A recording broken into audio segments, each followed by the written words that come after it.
In session 2, we looked at planning our spending. And last session, we looked at giving as an act of worship. Now, tonight, we'll be looking into saving and investing and why it's so important. All right, let's begin with a word of prayer.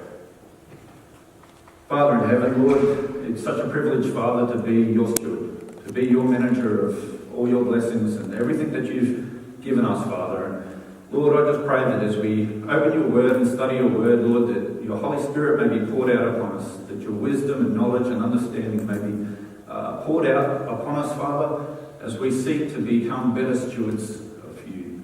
So bless us this evening, Lord. In Jesus' name I pray. Amen. All right, catch up time. So after last week, those that were here last week, how has that session impacted your life over the last week? So has it had any impact? Have you thought more about giving last week? I know for me, Auntie Nancy, your story, I still think about it today. Really, we talk about sacrificial giving, but really it's, faith. You gave in faith, and that's just amazing. That's really impacted me this week. But has it impacted anyone this coming week, this last week? How about, yep? I didn't make the connection in time, but now that we're talking about it, probably subconsciously did. I was shopping the other day in Coles, and I found that there was a lot of carrots, organic carrots on sale, very, very little amount of money for it. And I've got a colleague of mine who is struggling really badly and since we did the juicing, I've been telling her all about it, and she's got a very, very sick child. And so she said to me, she needs to buy organic food for her because of the news. And I just impressed me to buy all the carrot for her and give it to her, and because it's obviously a substantial reduction, and there was no problem with it. So I bought that and I gave it to her, and she was so grateful for it. She hugged me and she was like, if I take it home and I show my husband, he's going to cry, and it's just, you just hope that God will receive his eyes and see God. And I bet you were blessed. I bet you just felt so much joy. Yeah, it's just really nice. Yeah, so often for me anyway, it's more the little things. Giving, I spoke about it last week, $180, like that's nothing. Some of these small things are some of the most powerful and most rewarding and joyful. Did everyone have a look at the 3 studies that I emailed out, the 3 experiments on happiness and contentment? Did anyone read them at all? If you haven't, go back and check it out. They're really cool. And it really does show that through these studies and experiments, it really is more blessed to give than to receive. And our 8 steps managing money. Have you started implementing that yet? Step 1, we'll go through that a little bit briefly during the program, but remember step 1 is getting onto a written budget. Step 2 is saving our initial emergency fund, or our emergency storehouse, or rainy day fund, whatever you want to call it. And then after that is paying off all of our debt except the mortgage, listing it from smallest balance to largest balance. And they're the first 3 steps. I don't expect anyone to really be beyond that at this stage. And spiritual partner, did you connect with your spiritual partner this week? We will be touching on this again later in the program. All right, if you can, pull out your Bibles now. We're going to look at our key verse. And this one is one of my favourite parables found in Matthew chapter 25, verse 20 to 21.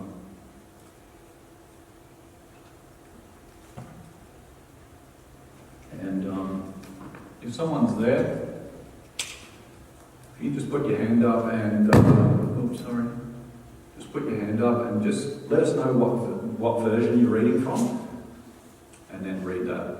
So Matthew chapter 25, verse 20 and 21.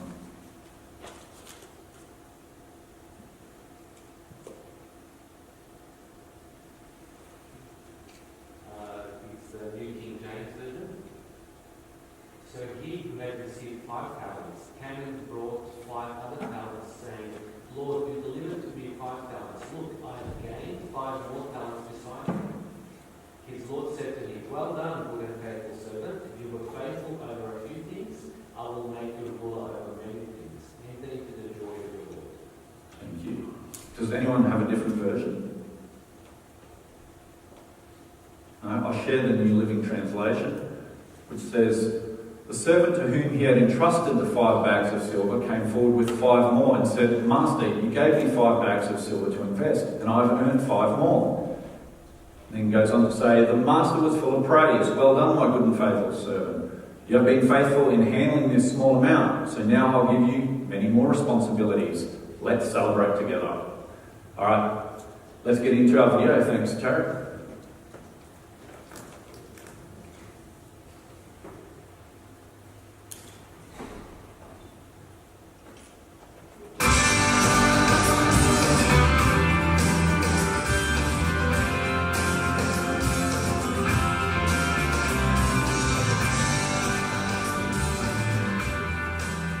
Welcome to week 4.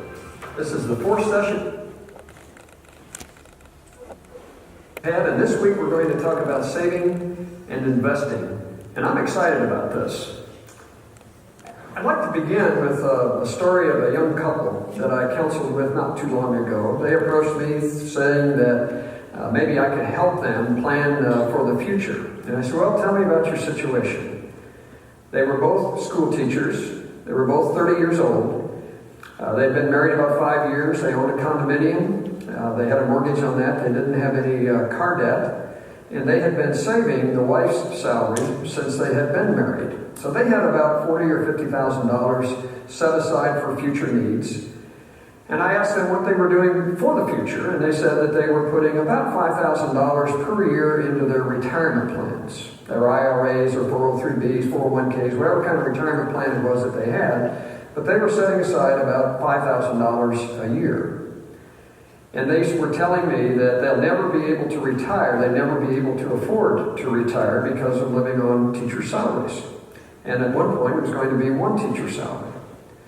And I said to them, I said, would it surprise you to know that you will probably end up your working life in the top 1 or 2% of all Americans when it comes to financial wherewithal? What we want to talk about this time is how does that happen? And can we prove that point? And I want to begin with defining what an investment is. It's something that you buy intentionally, and it has 2 purposes. One, that you're going to get a growth in value or a yield or an interest rate return. And secondly, that it will be sold when it no longer meets its needs and no longer serves your purposes or when it goes down in value. A lot of people, I think, make investments or buy things that they think are an investment. They're not really an investment. For example, a car. I've heard a lot of people say, I just made a good investment, I bought this car. Well, the reality is I don't know any car other than an antique car that has ever gone up in value, and it certainly doesn't pay me interest to own a car. So why would I make an investment that I know is going to go down in value and is not going to yield me anything? Certainly I may have made a better purchase than somebody else, but a car's not an investment. Typically jewelry or diamond rings or things that are bought to use are not an investment. Second homes may not be an investment. And the reason being is that I'm buying that home in order to provide for my family or to provide recreation or whatever. And it may or may not go up in value. The same way with a home. A home might be a really good purchase in certain time periods. It can be a really good purchase. But I'm buying a home to live in. I'm not buying a home for its investment value. I need a home. It may turn out to be really good, but a home's not really an investment either. Well, here's what the perfect investment is. If those things are not an investment, what's the perfect investment? Well, something that has no risk of loss. It'll never ever go down. It has the instantly convertible to cash. So anytime I want to liquidate it, I can liquidate it. It's always got the maximum yield, so I'm never ever worrying about the yield on it. It always grows in value. And not only that, it may accomplish something that is morally responsible. Well, we know that in fact, there is no such thing as a perfect investment. I think the world has some messed up thinking when it comes to investing. One is that they want to get rich quick. They have a short time horizon. Their priority is to spend and consume first. Time is always an enemy. I don't have time to be patient. And I've heard this so many times in my business career. This time it's different, be it the stock market, be it the real estate market, be it the gold market, or whatever it may be. This time it's different. It won't go down this time. Well, we don't have to think back too far to see that the reality of that. And when we think of the dot-coms, when we think of home values in many cases, this time it's different. And I can always buy low and sell high. God's Word has a lot to say about investing. Proverbs 28:20-22 says, "A faithful man will be richly blessed, but one eager to be rich will not go unpunished." And in the New Living Translation, it says it this way, "The trustworthy will get a rich reward, but the person who wants to get rich quick will only get into trouble." So I believe that the world says get rich quick, but we're going to see later that I believe that the Bible also teaches get rich slow, trustworthiness and consistency. Luke 14:28 gives us another biblical principle. Suppose one of you wants to build a tower. Will he not first sit down and estimate the cost to see if he has enough money to complete it? I believe the principle is this: take a long-term perspective on all of your decision making, especially your investment decision making, as opposed to having a short time horizon. Ecclesiastes 5:13-14 gives us another biblical principle. "I have seen a grievous evil under the sun, wealth hoarded to the harm of its owner, or wealth lost to misfortune, so that when he has a son, there is nothing left for him." In other words, if I spend and consume first, which is a worldly principle or priority, as opposed to saving and investing as a first priority, I may end up with nothing. Another biblical principle is found in Proverbs 6, verses 6-8. "Go to the ant, you sluggard, consider its ways and be wise. It has no commander, no overseer or ruler, yet it stores its provisions in summer and gathers its food at harvest." I believe that the Christian says time is a tool. I start now for the future. The world tends to say time is an enemy. I can't wait for the fall to begin accumulating. I need it right now. Ecclesiastes 11:2 says, "Divide your portion to 7 or even to 8, for you do not know what misfortune may occur on the earth." The world says I can always buy low and sell high, but I believe God's Word says diversify, diversify, diversify in order to avoid loss. I'd like for you to put a principle in your minds, and it's this: that wealth is typically created by a career or a vocation over some long time frame. For example, that couple that I was talking about, the teachers, they've got a working life left of 30 to 35 years, and if they continue to spend less than they earn, save as a first priority, then they've got 30, 35 years to accumulate wealth. So if I create wealth by my career or my vocation, I then preserve it by a diversified investment strategy, and I do that because it's impossible to see or predict the future, no matter what investment that I'm in. And I think there's two critical concepts we want to take a look at. First of all is the magic of compounding, and secondly is a prioritized investment strategy. In other words, step 1, step 2, step 3, step 4. And let's take a look at both of them. In order to do that, first of all, looking at the magic of compounding, I need to introduce you to a concept called the Rule of 72. The Rule of 72 says this: if I can earn or have appreciation or growth in value of a certain percent over time, how long will it take my money to double? For example, if I have a savings account that earns 3% and I put $1,000 in there, how long will it take that savings account to double? Well, I divide 3% into 72, and it equals 24 years.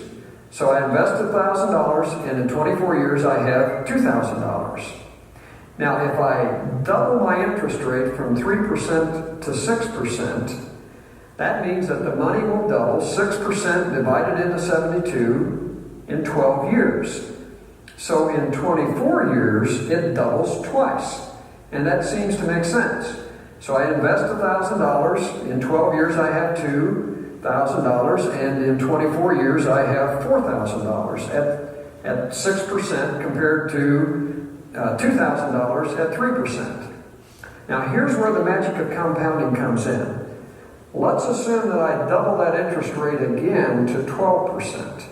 So if I divide 12% into 72, that means that my money is going to double, or my investment is going to double, 12 into 72, every 6 years.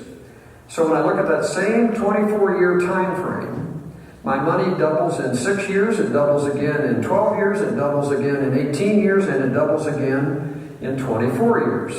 So what I have now is $1,000 at 12%, and through 4 times doubling, it's equal to $16,000.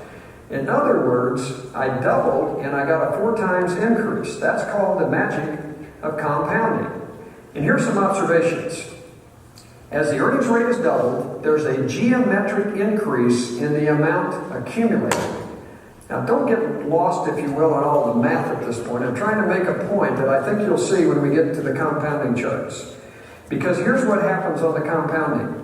Interest earns interest, which earns interest, which earns interest. Or growth in value has growth in value and growth in value. So I have a compounding impact on the monies that I invest. This is called the magic of compounding. And there are really 4 variables that you need to think about. So if I'm thinking my long-term goals, what do I need to provide for college education for my children? Well, how much time do I have? Is it 5 years, 10 years, 15 years, 20 years? What's the amount that I can set aside either at the front end or every year? What rate of earnings can I reasonably expect, making a prudent investment? And then what's the total amount that I need? And in your workbook are 2 charts. One chart is the compounding of $10,000 over time. What I'd like for you to do is to look at the 8% line. So $10,000 invested at 8% over 40 years grows to $217,000. The next chart is if I invested $1,000 a year over that same 40-year time frame. $1,000 a year means that I invest $40,000 and I earn 8% every year, and that amount grows to $259,000. Now note a couple things. Number one is I don't have to save $259,000 to have $259,000. It's just $1,000 a year. Remember that young couple I talked about? If they're able to invest at 8% over their working life, they've got 5 times this amount, and they end up with over $1 million if they can earn 8% interest. Note also that it took me 4 times as much to have about the same thing when I compare the 2 charts, $217,000 versus $259,000. So the magic of compounding says if I start early, I don't have to earn a lot in order to have a great deal. That's why saving and investing is a first priority, and saving and investing conservatively will allow me to meet my long-term financial goals. But there's another side that I'd like for you to look at also, and that's what I call the opportunity cost of consumption. If I were able to save $1,000 a year, that's $83.33 a month. Well, how much would $1,000 grow to over 40 years? Well, it grew to $259,000. So the opportunity cost of consumption says if I overspend $83.33, then I haven't overspent $83, I have overspent by what that money could have accumulated to. So overspending $1,000 a year means that it cost me potentially over 40 years, not $40,000, but what I could have earned on that overspending, or in this particular case of 8%, $259,000. Well, how do I invest? Where do I start? What's my priority on investing? So I know now the principle, the magic of compounding, that starting early, long time frame, is the best thing. Now, not everybody has started early. Some of you have started later or haven't started at all yet. And I would suggest to you that there's a hierarchy of making your investment decisions. There's a sequence to making good investments. Step 1, or level 1, of making an investment decision is to have some positive cash flow. In other words, not spending everything that's coming in so that I have some savings and investments. And when I do, the first thing that I do is I pay off my credit card or consumer debt. And the reason for that is that that debt is costing me any place from 12% to 21% interest. And the reason that lenders are willing to lend me money at that rate of interest is that they understand the magic of compounding, and they have compounding working for them, and you have compounding working against you. So step one is to pay off your credit card and consumer debt. Once you've done that, and once you've made that investment, then the next step that you take is to put some money aside for an emergency fund. That's for the medical emergencies, the car repair, the unexpected need that always seems to come up. I need to have some of that money available, and I should just keep that in my checking account or my interest-bearing checking account, 3 to 6 months living expenses. The third step that I take, or the third level, is I save for my major purchases, such as a car, such as maybe a down payment on a home. Maybe it is something that you want to change in terms of your lifestyle, but it is a significant sum of money that I am setting aside for the future. You're still not in a position to take risk with this money because it is set aside for a specific purpose. And I would suggest that you put that again in an interest-bearing checking account or in a money market fund or something that maybe pays a little higher rate of interest, but you're not really making investments yet at this point as the world traditionally thinks of investing.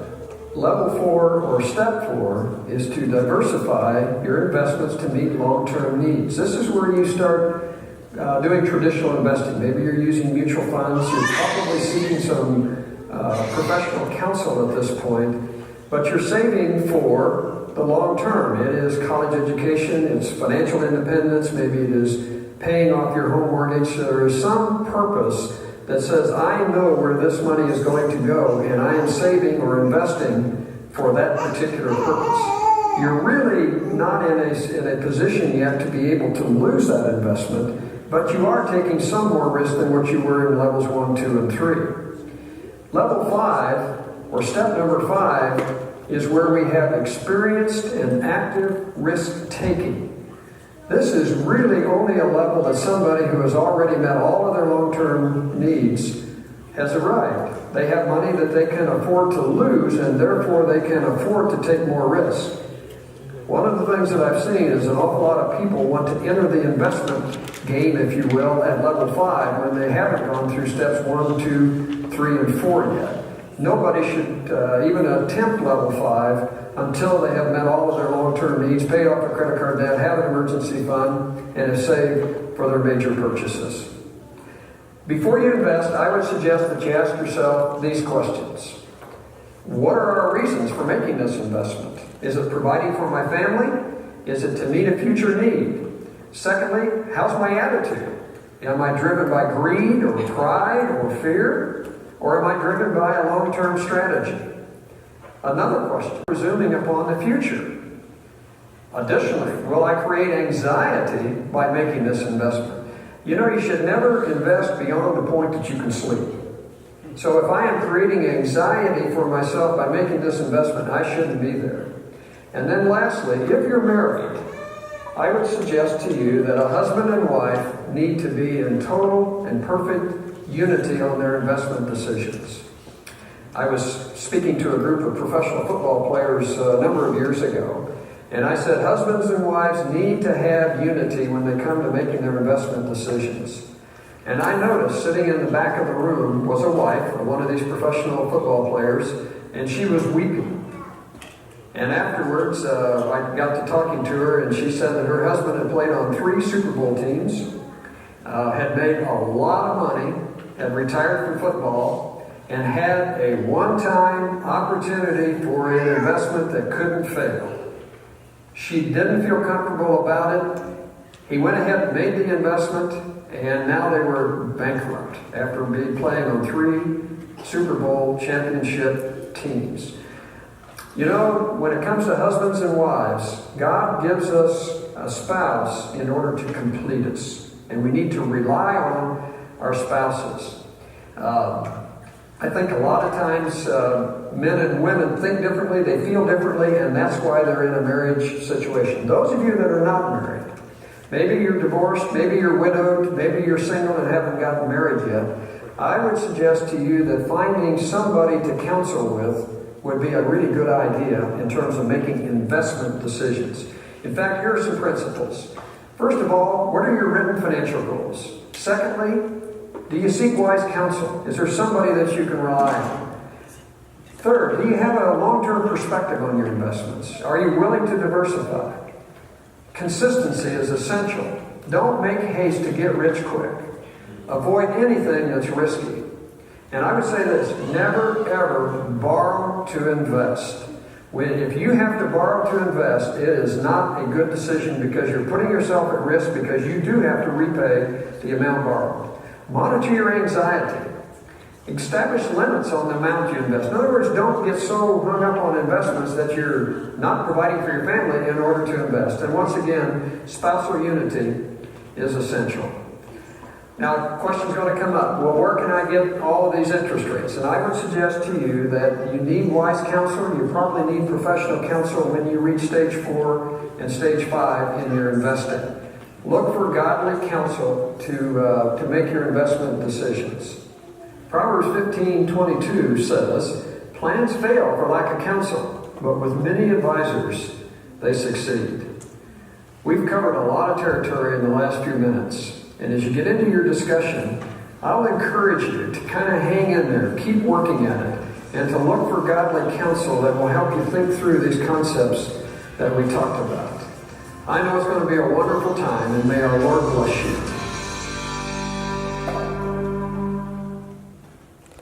Well, I hope you took plenty of notes because there was some really wise advice in that video. All right.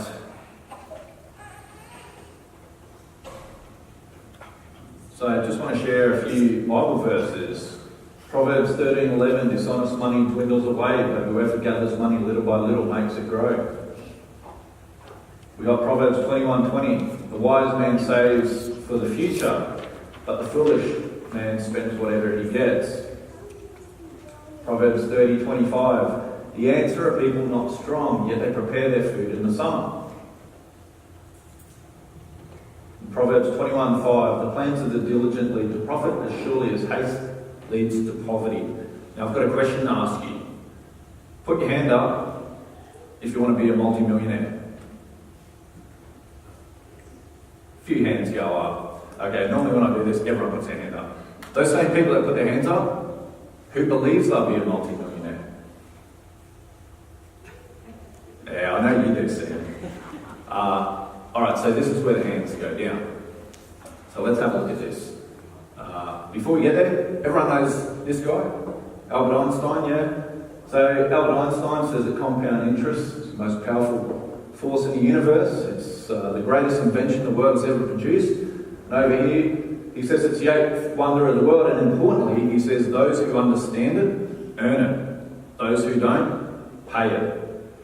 And Ron Blue spoke in that video just then about that, where the banks, the reason why they love lending is because they understand compound interest. It works for them, it works against those the people that are in debt. So let's have a look at something.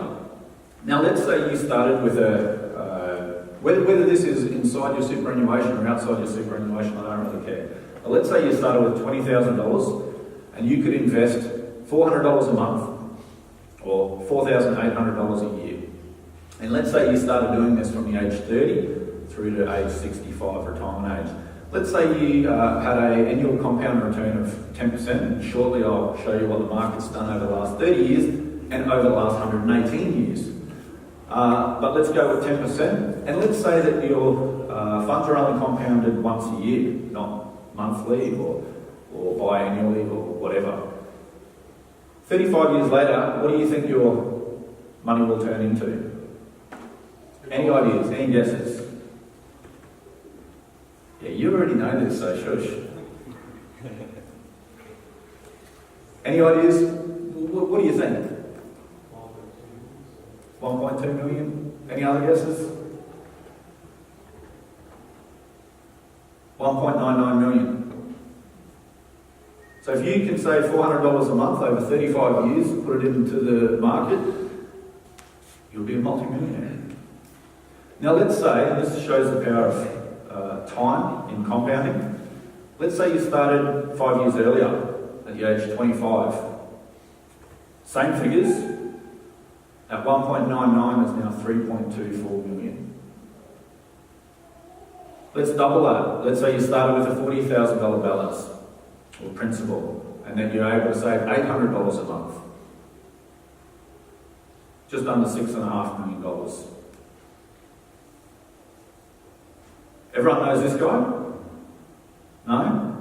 This guy's the third richest man in the world. His name's Warren Buffett. He's called the Oracle of Omaha, and he's known as the greatest investor in modern times. He's got a few quotes that I want to share with you. Rule number 1, never lose money. Rule number 2, never forget rule number 1. Our favourite holding period is forever. Too many investors think short term. So when there's a healthy 10% market correction, so when the market falls 10%, that's classified as a correction. If it falls 20%, we're now in a bear market. Whenever there's a little market correction, people get scared and sell everything. People are only interested in buying something, hoping that it'll go up in a very short period of time, and when it doesn't, and it does the exact opposite, they jump out. And a little bit later on, that investment tends to go up, if it's a good investment. Warren Buffett talks about when you're investing, now he invests in shares in businesses. So he looks at buying actual businesses, not investing in the index. However, I'll come shortly to his actual advice for all of us when it comes to investing. But he says when he looks at a business and looks at the share market, you need to invest as if the share market closes down for the next 5 or 10 years. And you can't do nothing for the next 5 or 10 years. So you buy an investment that you're prepared to hold for at least 5 or 10 years. So his favourite holding period is forever. Price is what you pay, value is what you get. I'll ask you a question. 2 actual companies that are on the ASX. One's called Oncosil, it's a biomedical company. Its share price as of Friday is 19 cents.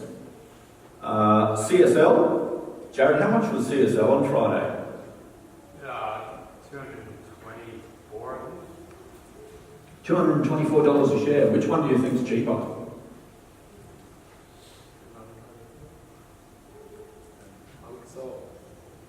Oncosil at 19 cents a share? No, CSL is. CSL is, because when you work out the price to earnings, so what it actually earns versus the price, you'll see that Oncosil actually has a lower PE ratio or price to earnings ratio. Oncosil actually doesn't make any money, it doesn't even sell anything. So price is what you pay, but value is what you get. Here's Warren Buffett's advice for all of us, and it couldn't be more simple. Put 10% of our cash into short-term government bonds and 90% in a very low-cost index fund. Some of you have seen this chart before in other presentations, but here's our market, our index.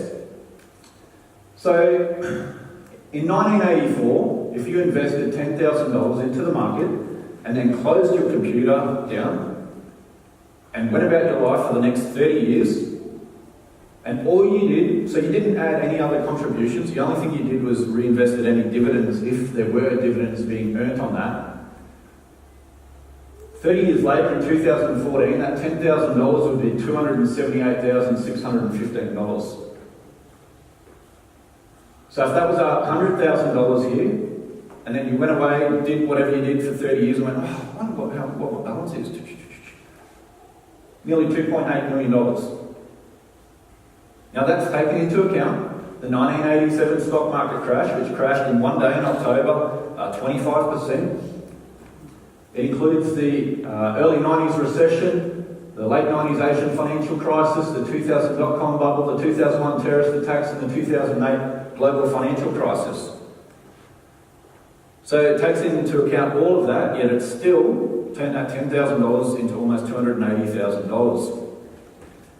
It also takes into account all the different political parties, Labor, Liberal, Democrat, Republican, different prime ministers.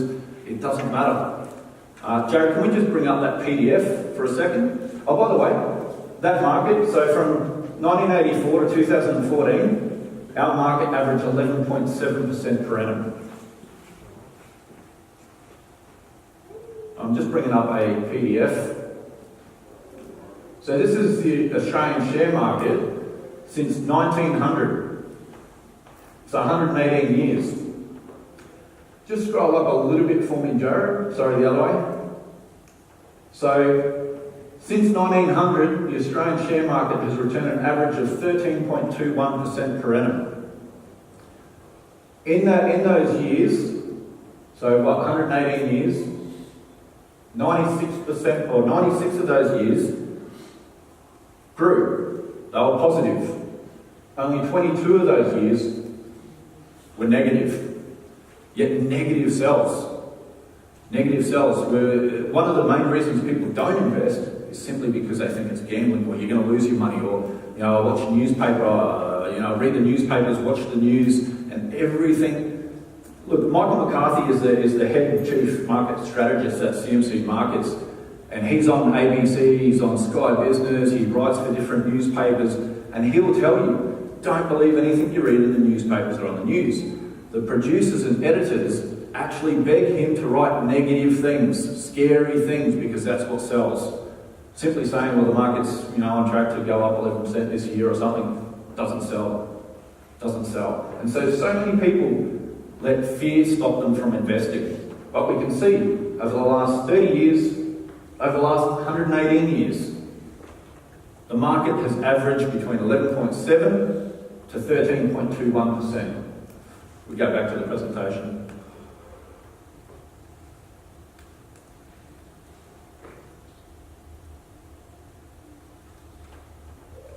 Alright, so briefly we're just going to touch on our 8 steps of managing money. Step 1, start with a plan and get onto a written budget. So hopefully, as we've been going through this program, you've been tracking your expenses and you've got now that written budget.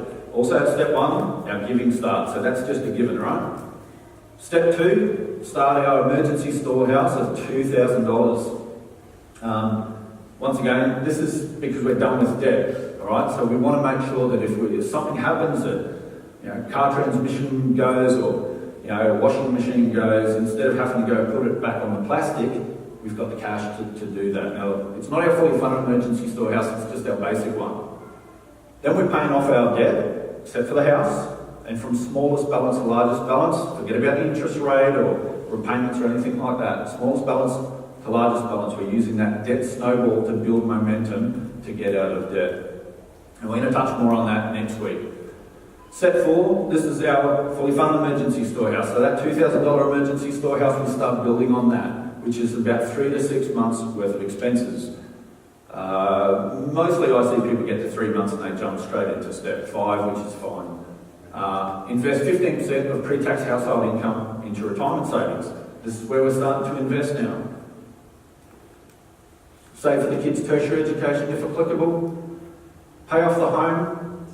So, we're going to talk about this in the next one, but if you've got a mortgage, divide your payments by 2. Start paying fortnightly, start paying a little bit extra. I'll show you next week how we can really pay off our home loan really quickly. And increase your investing to 20% of pre-tax household income into retirement. And then, of course, leave a legacy of faithful stewardship. So there are our 8 steps to managing money. The magic of compounding. Everyone see that pretty clearly? So I'm going to repeat a few things that Ron said in the video. But Rule 72, has everyone heard of the Rule of 72 before? Do they teach that at school? No? Well, the Rule of 72 works out how, it basically tells you how long it's going to take for your investment to double, depending on the growth rate or the rate of return. So if your rate of return was 11.7%, well, let's round it up to 12%, then whatever your principal is, or the rate of 72, you get that 72 and you divide it by your, by the rate of return, so in this case 12%, would mean it would take 6 years for your initial investment to double in value. So if you invested $10,000 and you got a 12% return, it would turn into $20,000 in 6 years' time. Then it would turn into $40,000 in 12 years' time, so another 6 years, and so on and so on. So 80,000 and then 160,000 in 24 years, and that's the power of compound. It's interest that earns interest that earns interest that earns interest. It has that compounding impact on your investments. Because of the magic of compounding, you don't have to make a lot of money to get a lot of money if you start early. It's all about time. Time's your most powerful friend when it comes to investing. Ron touched on the opportunity costs of consumption. Now, I've said this, I think, last week. I also said it before, but the word consume literally means to destroy. Google it. Look it up in a dictionary. The word consume literally means to destroy. So when you consume things, when you're a consumer, you're destroying your ability to save and get wealth. It costs you not just the money that you would have saved, but also all that interest earned. So for an example, let's say you saved $1,000 a year, or $83.33, as Ron mentioned, and you did that every month for 40 years at an annual rate of 10%. That money would grow into $442,000. If, on the other hand, you had spent that money, $1,000, $83.33, then you wouldn't have just lost $40,000, which is $1,000 a year over 40 years, but you would have lost that $442,000. It's called opportunity cost. In the investment world, it's something. Warren Buffett, for example, still lives in the same house that he built in 1958 in Omaha. He still drives a car that's about 12 years old because he understands the opportunity costs. So when he goes and consumes, he knows that he could have turned that into that. Now, look, some people will say, look, Steve, I don't have the funds to invest. But when I sit down with them and I ask them, do you have a budget? Do you buy coffee a day? Do you buy breakfast? Do you buy lunch? Do you buy afternoon tea, morning tea, dinner? The list goes on. Because the example is, if you buy a coffee a day, and I used to, in fact I used to buy many more than that, but $5 a day, if you invested $5 a day, which is $1,825 a year, if you invested that over your working life, 40 years, at 11% compounded, that money would be $1.3 million. There's a saying that you've probably heard before, pay yourself first. Has everyone heard that? Pay yourself first. And it's basically this philosophy is instead of consuming, instead of spending, save. And the great thing in Australia, we've got a great vehicle in superannuation. And if you're an employee, you receive a salary or a wage, you've got some fantastic tools at your disposal to pay yourself first and actually save money on tax while building substantial wealth. Remember this, a dollar spent today takes multiple dollars out of the future, while a dollar saved today puts multiple dollars into the future. Now, when I go to this next slide, don't look at the figures down the right-hand side, but we've got two examples here, all right? So we've got Ben up here. He starts investing $2,000 a year at 19, and he invests for 8 years, or $16,000, and then doesn't invest for the rest of his life. Arthur over here, he starts investing a little bit later at age 27, and he invests for the rest of his life through to age 65. Who do you think ends up having the most amount of money at the end of it? Arthur or Ben? Ben does. Almost $2.3 million. And that's once again the power of compounding. Time. Start early. It's never too late. It's never too late. Alright, so 6 biblical lessons about investing. First one, seeking counsel or advice. It's important when investing to get good advice from others, as Ron said, godly advice from godly people. Without it, your plans are much more likely to fail if you don't have it. Here are some of my favourite verses on this topic. So Proverbs 15:22 says, "Plans fail for lack of counsel, but with many advisors they succeed." Proverbs 19:2, also, "It is not good for a person to be without knowledge, and he who hurries his footsteps errs." Proverbs 12:15, "The way of a fool is right in his own eyes, but a wise man listens to advice." Proverbs 28:26, "Whoever trusts in his own mind is a fool, but he who walks in wisdom will be delivered." And Proverbs 24:6, "For by wise guidance you can wage a war, and in abundance of counselors there is victory."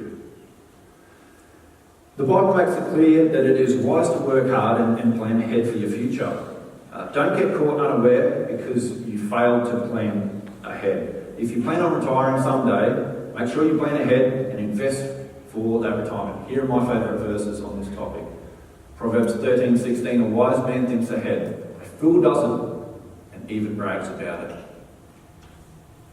Luke 14:28-30, "For which of you intending to build a tower does not sit down first and count the cost, whether he has enough to finish it, lest after he has laid the foundation and is not able to finish, all who see it begin to mock him, saying, 'This man began to build and was not able to finish.'" Proverbs 6:8, "Go to the end, you sluggard." Sluggard means lazy person. "Consider its ways and be wise. It has no commander, no overseer or ruler, yet it stores up its provisions in summer and gathers its food at harvest."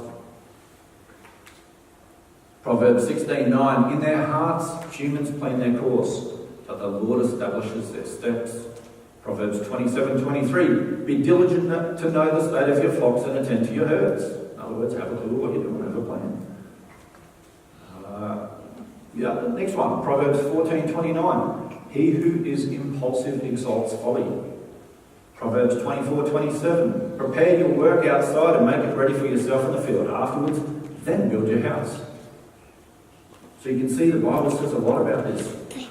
Saving up for a rainy day, putting your money to work and multiplying is a wise thing to do. Here are my favourite verses. Proverbs 21:20, "The wise have wealth and luxury, but fools spend whatever they get," i.e. live below your means.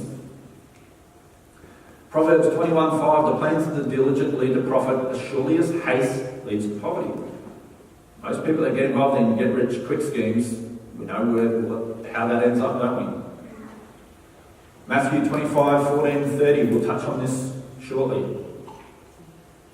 Genesis 41:34-36, "Let Pharaoh appoint commissioners over the land to take a fifth of the harvest of Egypt during the 7 years of abundance. They should collect all the food during these good years that they are coming, and store up the grain under the authority of Pharaoh to be kept in the cities for food. This food should be held in reserve for the country to be used during the 7 years of famine that will come upon Egypt, so that the country may not be ruined by the famine." I.e., during good years, during the plenty years, save for the not so plenty years, or save for a time when you can no longer work. 1 Corinthians 6:2, we touched on this last week in giving. "On the first day every week, each one of you should set aside a sum of money in keeping with your income," okay, like a percentage of your income, saving it up, so that when I come, no collections will have to be made. Proverbs 27:12, "The prudent see danger and take refuge, but the simple keep going and pay the penalty." Proverbs 30:24-25, "Four things on earth are small, yet they are extremely wise. Ants are creatures of little strength, yet they store up their food in the summer." None of us know what will happen from one day to the next in our lives, or in the share market for that matter. As a result, we are best served by diversifying our holdings to protect ourselves. Here are my favourite verses. James 4:13-15. "Now listen, you who say, 'Today or tomorrow we will go to this or that city, spend a year there, carry on business and make money.' Why? You do not even know what will happen tomorrow. What is your life? You're a mist that appears for a little while and then vanishes. Instead, you ought to say, if it is the Lord's will, we will live and do this or that. And Ecclesiastes 11:2, invest in 7 ventures, yes, in 8, for you do not know what disaster may come upon the land. And ethical investing.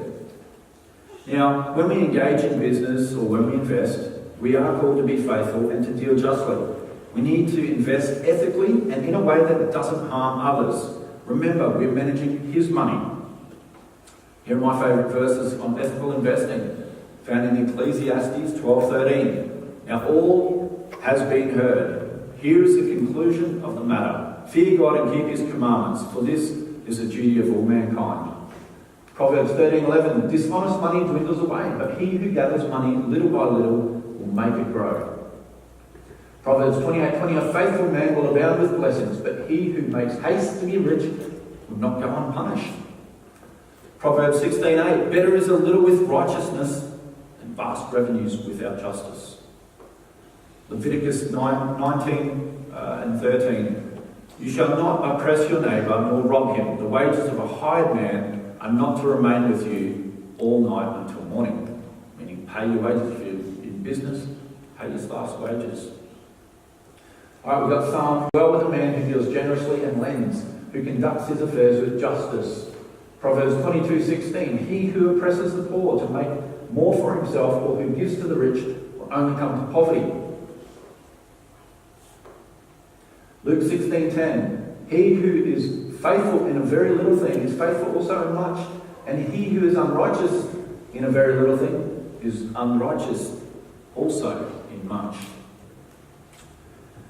So these are some of the verses that have shaped the person that I am and the steward that I am. I once heard Dave Rent actually say you can read the book of Proverbs and you can get as much value as studying an MBA. At the end of the program, in the 6th session that we do, I'm actually going to share with you a challenge which it's called the Proverbs Challenge. So we'll begin that in October. Proverbs has 31 chapters. October has 31 days. Each day, read a chapter of Proverbs. I can tell you, there is just so much wisdom in that book. Practical stuff in all areas of your life. And it's something you can do over and over and over again. And I promise you, you'll gain so much wisdom and knowledge. So, the 6 lessons. Get advice from others who know more than you do. Only a fool doesn't plan ahead. It's good to save, invest and multiply your holdings. Don't forget to diversify your holdings to reduce risk. Invest in a way that's faithful to God's word and that doesn't harm others. And 6, don't rely on money, rely on God. Alright, so tonight we're not doing the discussion questions like we've done. We're actually going to do a little exercise. So can I invite my 2 little turtles down here? The reason why I call them my turtles is there was an experiment done in the US many years ago where an investor got a group of people who had no idea how to invest and taught them how to invest and gave them money and they followed his thing and yeah, they all did very, very well. So, come down.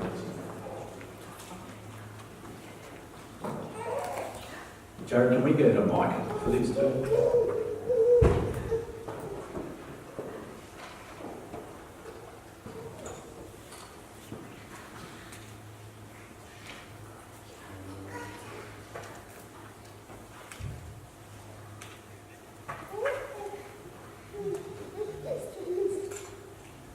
I'll be back in a second.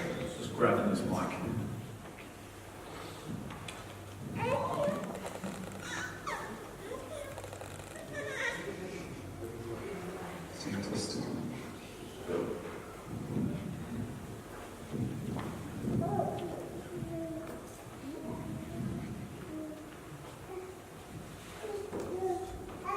Alright, so up here, I've got 2 young gentlemen. If you could just say your name and how old you are. Jeremy, I'm 17. I'm Sam, and I'm 18. So we've got 2 young people here. So we've got some questions for you. What did you learn in school about investing and managing money? Nothing. That's a quick answer. All right. So, what is the number one lesson you've learned over the last 12 months about investing? Well, for me, the number one lesson was probably time was something that I learned that was really important. Yeah, pretty much the same. I think time is the best thing to get in there early, to get into before things get late and you get into debt and other things, and also pretty much just don't get into debt as much as possible. Sure. Now, what is the definition of an asset? We spoke about this in one of the other sessions, but and I think you answered it up the back, but what's the definition of an asset? So the definition of an asset, like one sentence, less than one sentence, is when something that takes or gives money in your pocket. Yeah, so it puts money into your pocket. Puts money in your pocket. Puts money into your pocket. All right. So what's the definition of a liability then? Something that takes money out of your pocket. All right, so question. Let's say you buy a home to live in. Is that an asset under this definition or a liability? Liability. Liability. What's What's banks something will tell else? you it's an asset, but it's not. What's that? The banks will tell you it's an asset. Well, they will, because it is their asset. To them, yeah. Especially by you. Who the asset is. Yeah. All right, so what are the three types of income? So earn, passive and portfolio. Earned, passive, and portfolio. So earned income, we get by trading time for dollars. Also, another one, it stands for employee. Passive, what are some forms of passive income? Some assets that provide passive income. I guess dividends. If Yeah, you talk dividends. about investing, dividends. If when the company earns money, I guess you get a bit of that. Yeah. Yeah. Sam, can you think of any? Give you a clue. It's kind of, you live in it, and you kind of pay something to the owner each week. Starts with R, ends with N. Rent. Passive income. So passive income is where you do the work once and the money keeps coming in. Or money works for you rather than you working for money. And portfolio income is basically stocks, bonds, paper assets or capital growth income. So you buy something, you sell it, and it's capital growth or capital gain income. All right, so what are your short-term and long-term plans for investing? So my long-term, I'll start with the long-term plan for investing is, so I'm actually investing since I turned 18 in April. I'm investing in the share market, so more specifically the ASX 200 fund. Yeah. So Who's that that's- through? What group are you investing through? Well, currently, since I don't have a full-time job, Yeah. I had this raise, and as soon as I get a full-time job, I have my brokerage account, and I'll invest through that. So how does that work, and how much are you investing? So, will I invest 20% of how much I earn each month? Yeah. Yeah. Cool. What about you, Jeremy? Pretty much, my short-term goal is pretty much just save up a storehouse, an emergency fund, but I guess the Jewish thing, the jar system. Have you taught that yet?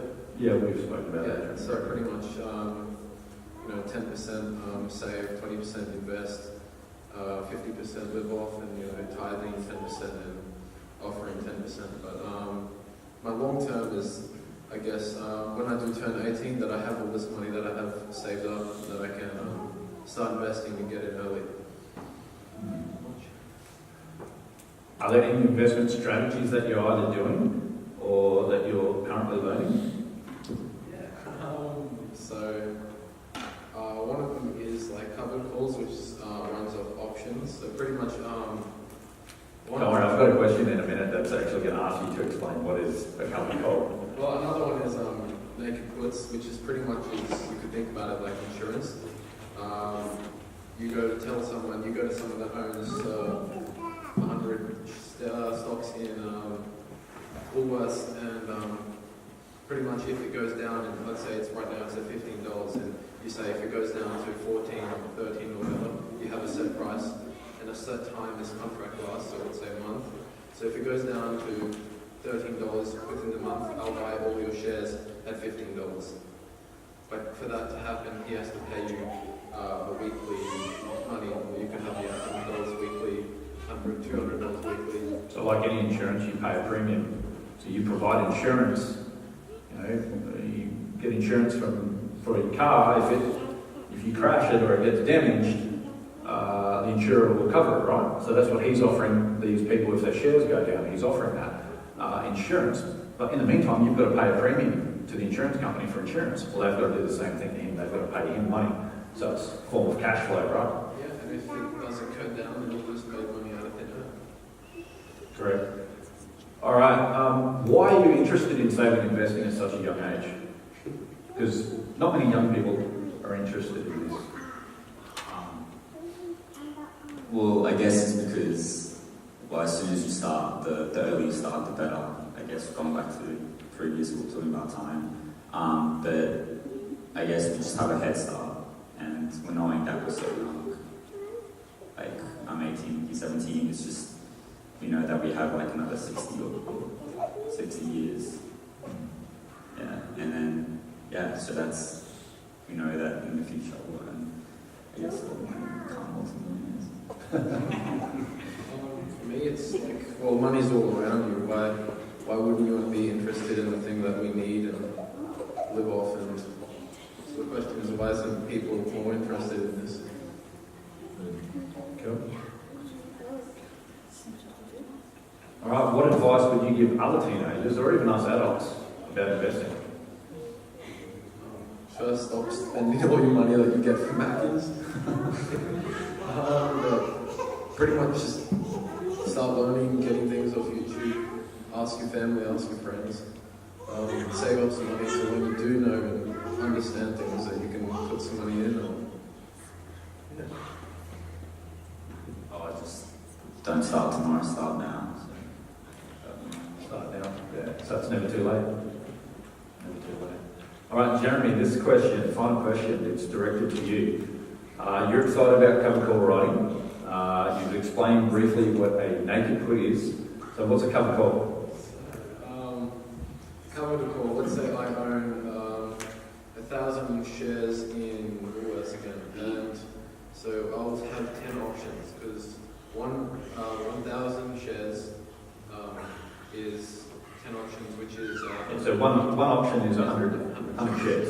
So I have 10 options that I put out there and say, put them out on the market pretty much. And someone will come past and say, okay, well, I want to buy your options, which is not buying your shares. So you still own the shares, but they pretty much control your shares, you could say.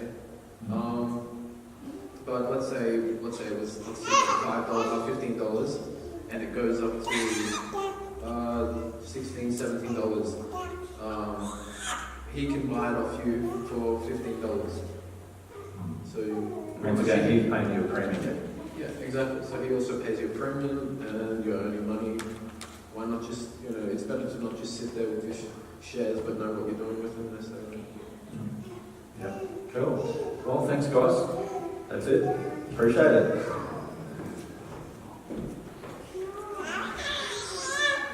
I wanted to share with you these two young guys, and there's a few other teenagers as well that are learning about this, and it's really fun to teach them these things. Cover call writing and naked put writing is very simple, very, very simple, and it just takes a little bit of education. But all right, time to put it into practice. All right, so did everyone get my email on Friday? Hopefully, yes. All right. First task to do this week is go to this website, Global Rich List. It allows you to put in your income or total wealth and compare it to others around the world. Has anyone actually done this yet? No? Okay, cool. We'll do it because I reckon the results may surprise you. So that's our first task. Our second one is go to this web address, which I put in the email. Click on that link and complete Crown Financial Ministries Money Life Indicator. It's a really fun exercise. My wife and I did it. and it showed us, in all different aspects of managing God's money.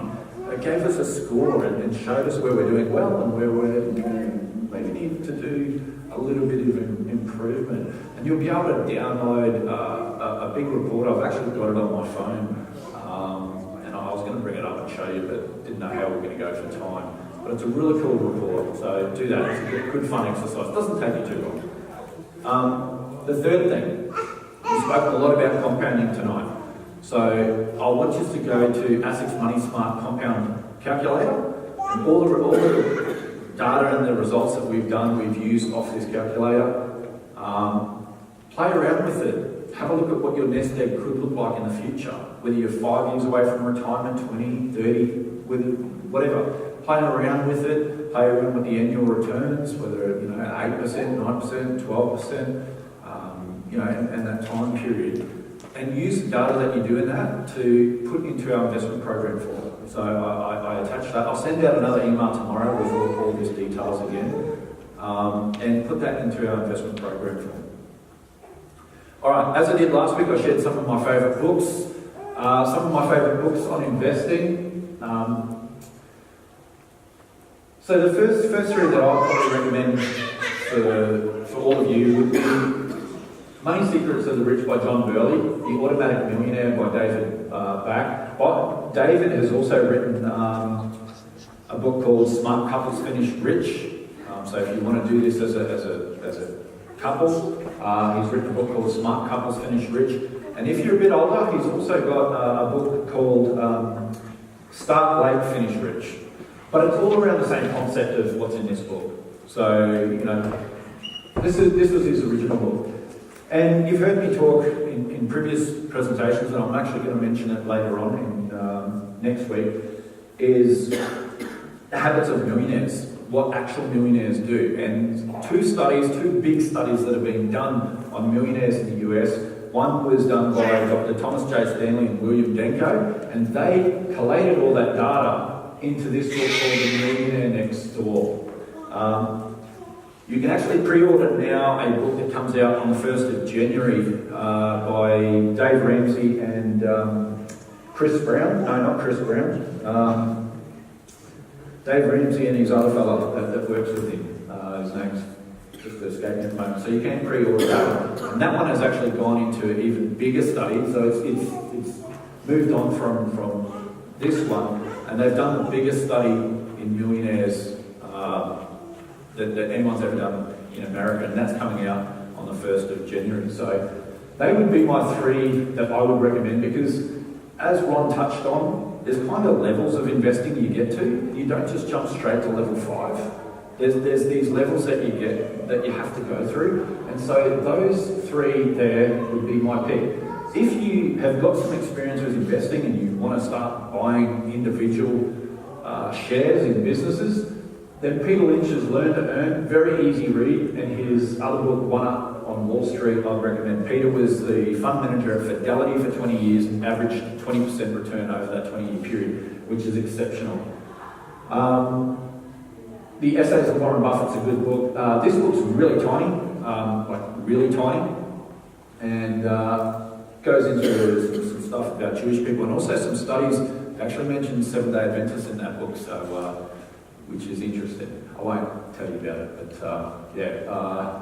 that's had a big impact on my daughter, that book actually. And then the Solomon Portfolio. Robert Katz, it's once again a study done by Dr. Craig Israelson in Brigham Young University in America, studied all the different asset types over the last 35 years and back-tested them over the last 35 years and found, and it's based on Ecclesiastes chapter 11, 1 to 2. But once again, that's a really cool book as well. My favourite investor of all time, so Warren Buffett's favourite was Ben Graham. My favourite is this guy right here, Joel Greenblatt. Like Ben Graham, he's now the professor at Columbia Business School, and he ran Gotham Capital for 10 years, and in that 10 years he averaged a 40% return. So these three books here. Has anyone seen the movie The Big Short? About the global financial crisis, how, all that. Well, there's two young guys in that movie. One's one of the young guys, his real name is Jamie Mai, M-A-I, and he actually came across this book.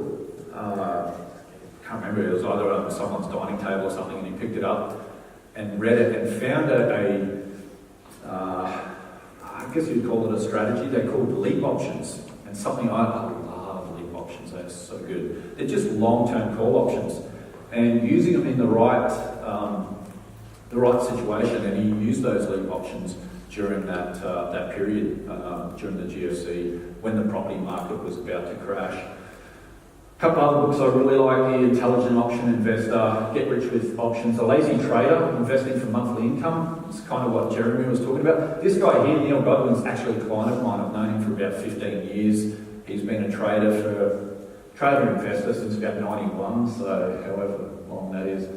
Get Rich with Dividends and Value Investing. Buffett, Beyond Value. This is Warren Buffett's one of his favourite books of all time. Security Analysis and The Intelligent Investor are two of his favourite books. For our real estate investors, four of my favourite books are Steve McKnight's 0 to 130 Properties in 3.5 years, Margaret Lomas, Positive Cash Flow Property, Ken McElroy's The ABCs of Real Estate Investing and The Advanced Guide to Real Estate Investing. For those who are self-employed or those that want to get into business, two of my favourite business books of all time is The Personal MBA by Josh Kaufman, and probably one of the best books I've ever written. Not the best, I'll tell you the best book next week, is Larry Burkett's Business by the Book, The Complete Guide to Biblical Principles for the Workplace. I really love that book. So they're my favourite books on investing. As I said, I'd probably start, if you want to read, I read about a book a week. I love reading. During school, I never read a book. I cheated. I hated reading. All of a sudden, I found a love for reading. But Money Secrets of the Rich, The Automatic Millionaire, and The Millionaire Next Door would be my absolute recommendations. And they're all along the lines of what we've been talking about tonight. Compound interest, having a plan, paying yourself first, that sort of thing. All right, our Living on Purpose challenge. All right, biblical stewardship is a big part of discipleship. In teaching his disciples, Jesus told the parable of the talents. Take some time this week to look at that parable. It's found in Matthew 25:14-30. Consider it in the light of the rule of 72, the magic of compounding and the opportunity cost of consumption. Ask yourself these questions. Now, I'll email these tomorrow to you. How did the wise servants practice these principles? How are those, I can't read up there. How are those who choose to live as wise servants exemplifying Christ-like character? 3, like the man in the parable who went on the journey, God has entrusted his property to us as well. So will you be like the man who buried his master's money, or will you put it to work in order to grow it for God? And 4th, what can you give up today in order to invest for tomorrow? Saving investing can require that we make difficult decisions and restructure our priorities. This week, spend some time to pray for your spiritual partner or someone else in this group, that God will give us courage, wisdom, and peace of mind as we make decisions that enable us to save and invest wisely. Thank you for being here this evening. Next week's session is God's solution to debt. Here we'll examine what the Bible says about debt and how we can live a life that is free from the bondage of debt. God bless you this week as we begin to save and invest for his kingdom and our future needs. Let's pray. Father in heaven, Lord, it's a privilege to be your steward. Lord, I just thank you for those that are here tonight, Lord, and I pray that as we go about this week, Lord, that we will seek your word to find your wisdom as we save and invest, Lord. Bless us now. Give us travelling mercies and protect us as we travel home. In the name of Jesus, I pray. Amen. Thank you, everyone.